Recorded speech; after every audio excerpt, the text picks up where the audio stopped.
সম্মানিত উপস্থিতি গবেষক বাংলাদেশ ইসলামী গবেষণা কেন্দ্রীয় পরিষদের সংগ্রামী সভাপতি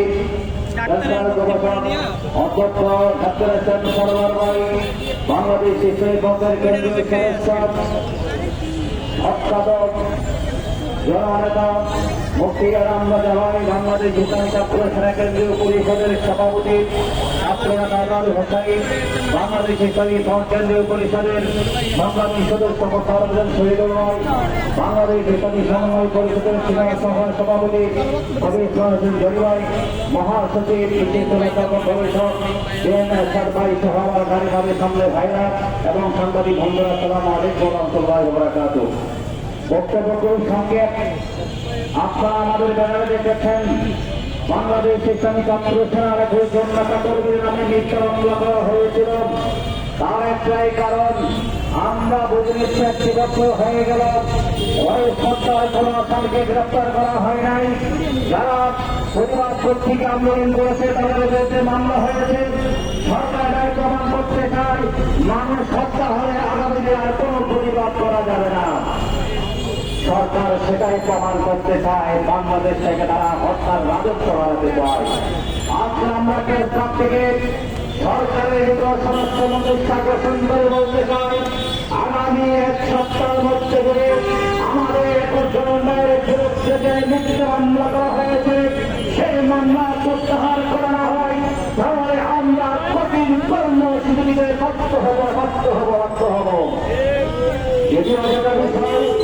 আপনারা শোনাচ্ছেন আমাদের ভারতের প্রতিবেশী ভারতের মুসলমানদেরকে আর যুবকদেরকে নির্যাতন করা হচ্ছে, ছাত্রছাত্রীদেরকে যাতে কোনো ধরনের হেদাত করা হয়, পরিচালনা করার জন্য কলেজের সামনে গিয়ে উগ্রবাদী হিন্দু জঙ্গিবাদীরা সন্ত্রাসীরা হুমকি দিচ্ছে, হামলা করছে, মসজিদে নামাজ পড়তে দিচ্ছে না, নামাজ তোমার পড়া অবস্থায় সেখানে গিয়ে তারা গান বাজনা করছে, যাতে তারা মুসলমানরা নামাজ পড়তে না পারে, এবাদত করতে না পারে, সেই সমস্ত কর্মসূচি করছে।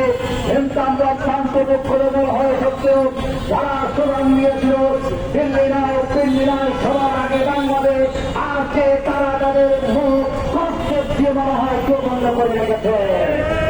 আর দেখেছি দিল্লি না তারা স্লোগান দিয়েছিল, আজকে তাদের মুখ বন্ধ হয়ে গেছে। আর শাহবাগে আর সবার হয় না, দিল্লি না ঢাকার সবার বন্ধ হয়ে গেছে। ঢাকা বিশ্ববিদ্যালয়ের অবভাষ্যে দিল্লি না ঢাকার সবার বন্ধ হয়ে গেছে, দিল্লি না পুণ্যের সবার বন্ধ হয়ে গেছে। আজকে মনে আমরা মনে করি তারা সত্যি আরো দেশপ্রেমিক নয়, তারা ভারতের তারা এজেন্টের তারা। বন্ধু আমার, আজকে দেখেছেন আমাদের বাংলাদেশে একজন হিন্দুর উপর কোনো হামলা করা হয় নাই। মুসলমানের ধর্মে অন্য কোনো ধর্মে হামলা করার শিক্ষা আমাদের রসুল আমাদেরকে দেয় নাই। তাদের তাদের প্রভু সন্ত্রাসী ছিল কিনা, যদি তাদের প্রভু সন্ত্রাসী না হয় তাহলে কেন অন্য ধর্মের মানুষদেরকে হামলা করবে? নিশ্চয় আমরা বিশ্বাস করি তাদের যিনি প্রভু উনি সন্ত্রাসী প্রভু, আর আমাদের প্রভু সন্ত্রাসী নয়, শান্তি সমৃদ্ধি এই যারা কামনা করে তার নাম করে ইসলাম ধর্ম। তাই আমার বক্তব্য যেটাই করা করে আজকে এই প্রস্তাব থেকে শুধু আমি সরকার আকর্ষণ করে বলতে চাই, আপনার এখন পর্যন্ত সত্য হয়ে গেল। আমরা দেখেছি নরেন্দ্র যেদিন সভা গ্রহণ করেছে সেদিন ভারত সেনাকে আমাদের দুজন যুবককে নির্মমভাবে গুলি করে আনন্দ উৎসব করেছে। সেই শপথ নিয়েছে মানুষ বাংলাদেশের যুবককে রক্ত জড়ানোর মধ্যে দিয়ে সে প্রমাণ করেছে সে বাংলাদেশি বিশ্বাসী, সে বাংলাদেশি বিশ্বাসী, সে রাষ্ট্রীয় ভালো লাগে না, সে একজন সন্ত্রাসী কর্মী। আমার বক্তব্য কায়না করে আমরা বাংলাদেশ সরকারকে বলব, অনতি বিলম্বে ভারতে যেভাবে মুসলমানদেরকে হত্যা করা হচ্ছে, হামলা করা হচ্ছে, তার নিন্দা জানানো সরকারের দায়িত্ব। যদি সরকার সেই দায়িত্ব পালন না করে আমরা ভারতের দূতাবাস জেরাও করে এখান থেকে ব্যবস্থা করে আমরা আসসালামু আলাইকুম রহমতুল্লাহ। ধন্যবাদ। এবার আপনাদের সামনে গুরুত্বপূর্ণ বক্তব্য রাখবেন।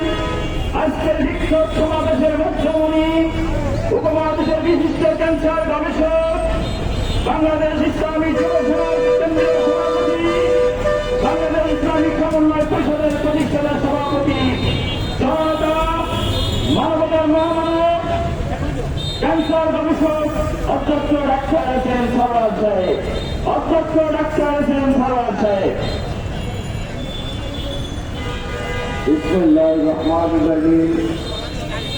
নাহমাদুহু ওয়া নুসাল্লি ওয়া নুসাল্লি আলা রাসূলিল কারীম। আলহামদুলিল্লাহি রাব্বিল আলামিন। আসসালাতু ওয়াসসালামু আলা রাসূলিল কারীম। উপস্থিত বাংলাদেশ ইসলামী ছাত্র সেনা, বাংলাদেশ ইসলামী যুব সেনা, বাংলাদেশ ইসলামী কংগ্রেস, শাহবাগ থানা শাখা আয়োজিত আজকের প্রতিবাদ সভার সম্মানিত নেতৃবৃন্দ, বিশেষ করে বাংলাদেশ ইসলামী কংগ্রেস মান্যবর চক্র সম্পাদক মুফতি আব্দুল হাকিম ভাই, বিশেষ করে তরুণদের আয়োজন সারা বিশ্বে যিনি ইসলাম প্রচারে ভূমিকা রেখেছেন, বাংলাদেশ সহ বিভিন্ন কান্ট্রিতে যিনি ইসলামী বক্তব্য রাখেন, বাংলাদেশ ইসলামী কংগ্রেস মান্যবর সদস্য এবং আহলে সুন্নাত ওয়াল জামাতের প্রধান সচিব মৌলানা এনাম রাজা, বিশেষ করে বাংলাদেশ ইসলামী সমন্বয় পরিষদের সম্মানিত মহাসচিব এটিএম এরশাদ এবং সিনিয়র সভাপতি আমাদের ইসমাইল হোসেন জলি ভাই এবং তরুণদের আইকন লক্ষ কোটি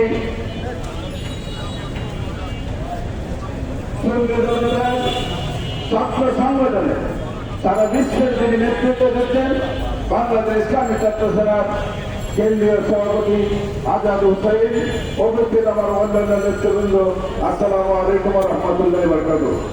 সর্বপ্রথমে লক্ষ কোটি শুকরিয়া জ্ঞাপন করছি মহান রব্বুল আলামিনের দরবারে, যিনি আমাদিগকে আমাদের মুসলমান ভাইদের পক্ষে আজকে জাতীয় প্রেস ক্লাবের মধ্যে কথা বলার তৌফিক দিয়েছেন। সেজন্য আলহামদুলিল্লাহ। তাদের সাথে সাথে লক্ষ কোটি সালাম করতেছে সেই মহামানবতার মধ্যে তাদের মদিনা শহরের কারণে মোহাম্মদ মুস্তাফা সাল্লাল্লাহু আলাইহি ওয়াসাল্লামকে শ্রদ্ধার সাথে স্মরণ করে শ্রদ্ধার সাথে স্মরণ করছি।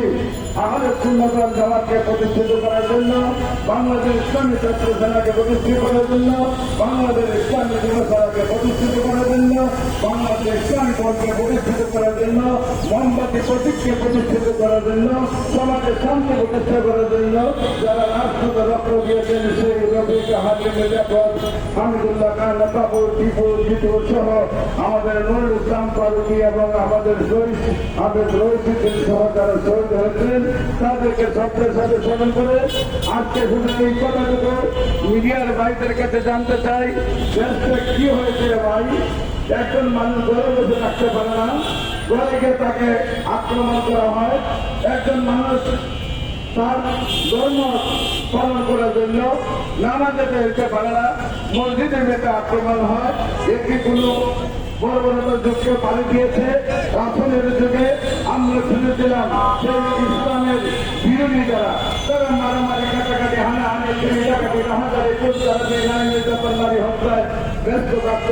আমার আল্লাহ রাসূল শান্তি প্রতিষ্ঠার জন্য আজকে থেকে আরো 1400 বছর আগে এই পৃথিবীতে এসে মুসলমান জাতি সেই 1400 বছরের মধ্যে 1200 বছর মুসলমানদের যারা নেতৃত্ব দিয়েছে, সারা বিশ্বে মুসলমানদের যেখানে যে নেতৃত্ব দিয়েছে, সেই নেতৃত্বে যেখানেই যেভাবে দিয়েছে একটি কুকুর পর্যন্ত নিরাপদ ছিল কিনা। কিন্তু আজকে 200 বছরের ইতিহাস, গণতন্ত্রের ইতিহাস, মানুষের অধিকার নিয়ে গণতন্ত্র প্রতিষ্ঠা করে সারা পৃথিবী জুড়ে 200 বছরের মধ্যে গণতন্ত্র কোথাও শান্তি নিয়ে ফেলছে কিনা আপনারা দিকে আমার আবেদন। এই গণতন্ত্রের নামে যে ষড়যন্ত্র চলছে, সেই ষড়যন্ত্রে মানুষকে আবার মারামারি, কাটাকাটি, হানাহানি, চুরি, ডাকাতি, রাহাজারি, কোন কাটাকাটি, নারী নির্যাতন, নারী হত্যার দিকে ঠেলে দিয়েছে। আমরা দেশ স্বাধীন করেছিলাম, এদেশে শান্তি প্রতিষ্ঠা করার জন্য এদেশের মানুষ শেখ মুজিবের থেকে ধরে এই পর্যন্ত যারা ক্ষমতায় এসেছে প্রত্যেকটি ক্ষমতায় আসার পরে আমরা মনে করছিলাম শান্তি প্রতিষ্ঠা হবে। শান্তি প্রতিষ্ঠা না হওয়ার পর আমরা যে সরকারকে যখন হটাইছি পরবর্তীতে আমরা তেমনি আবার একটা অশান্তির মধ্যে পড়ে গেছি। আজও বাংলার ইতিহাস যারা কৌটার আন্দোলন করেছিল ক্ষমতায় গিয়ে তারা কৌটা ভুলে গেছে। আজকে আরো বেশি করে কৌটায় নিয়োগ দেওয়া হচ্ছে। হিরে ভাই, তাহলে এই দেশ থেকে এইভাবে পরিবর্তন করছে কেন? আমার মা বোনদেরকে ইজ্জতিত হয়েছে কেন? আমার ভাইয়েরা শহীদ হতে হয়েছে। ভারতে শান্তি প্রতিষ্ঠান নামে বারবার পানি ফুটিয়ে বারবার মুসলমানদের উপরে আঘাত করা হচ্ছে। মসজিদের ভিতরে মানুষকে মারা হচ্ছে, বাসার মধ্যে মানুষকে মারা হচ্ছে, ঘর আগুন নিয়ে জ্বালিয়ে দেওয়া হচ্ছে। কি ভাবে কি ইতিহাস, কি ইতিহাস সৃষ্টি করছে গণতন্ত্র?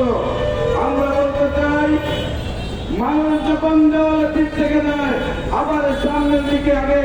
তোমরা মনে করো না তোমাদের রাজত্ব আর থাকবে। যেমনি ভাবে সারা পৃথিবীতে শান্তির নাম নিয়ে গণতন্ত্র এসেছে, এমনি ভাবে আবার শান্তি প্রতিষ্ঠার জন্য আবার যেমনি ভাবে 1200 বছর মুসলমানরা নেতৃত্ব দিয়েছে। তোমরা তৈরি থাকো, মুসলমানদের নেতৃত্ব আবার দিবে বাংলাদেশ ইসলামী ছাত্রসেনা, বাংলাদেশ ইসলামী যুব সেনা, বাংলাদেশ ইসলামী ফ্রন্ট, আহলে সুন্নাত ওয়াল জামাত। সম্মানিত দেশবাসী, আমরা দেখেছি আমার রোহিত ভাইকে হত্যা করতে আপনাদের প্রত্যেকটি মিডিয়ার মধ্যে সদস্য আপনারা রেকর্ড করেছেন। যারা খুন করেছে তারা সদস্য আপনাদের কাছে ডকুমেন্ট রয়েছে। কিভাবে তাদেরকে কোন করলে অ্যারেস্ট করা হবে না, সেই রোহিতকে কেন হত্যা করা হলো সেটার পরিমাণ করতে এদেশের সরকার এখন সেই সেনা ভাইকে আবার